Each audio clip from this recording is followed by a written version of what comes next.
कि कौन फूल फूले लाल हालही कौन फूलवारा सजुए माई हो।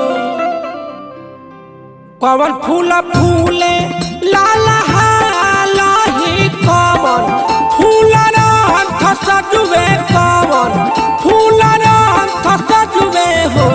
ए माई मोरी कौन फूलवा रहे लूलो भाई रे सेवा खावा राउर बटिया जो है हो।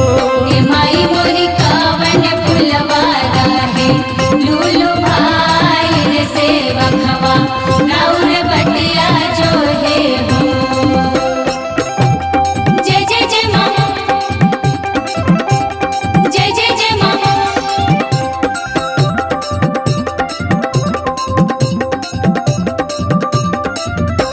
ए माई मोरी कौन फूलवा रहे लूलो भाई रे सेवा खावा राउर बटिया जो है हो। बेली फूल फूले लाल हालही चमेली फूलरा सजुए चमेली फूलरा सजुए हो। ए माई मोरी अढ़ौल फूलवा रहे लूलो भाई रे सेवा खावा राउर बटिया जो है हो। ए माई मोरी अढ़ौल फूलवा रहे लूलो भाई रे सेवा खावा राउर बटिया जो है हो। सिरा वाली झुंडा वाली लाटा वाली जय जय माँ।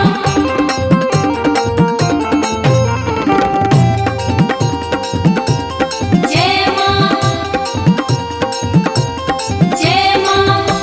ए माई मोरी अढ़ौल फूलवा रहे लूलो भाई रे सेवा खावा राउर बटिया जो है हो।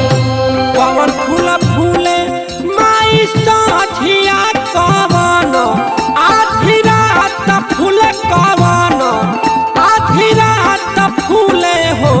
ए माई मोरी कवन फूलवा फूले भीनु सारावा सेवा खावा राउर बटिया जो है हो।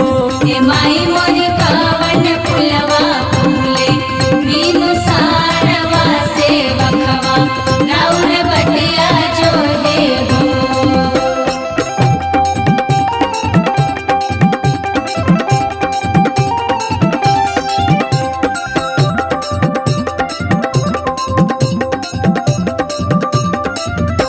ए माई मोरी कौन फूलवा फूले मीनू सारवा सेवा खावा राउर बटिया जो है हो।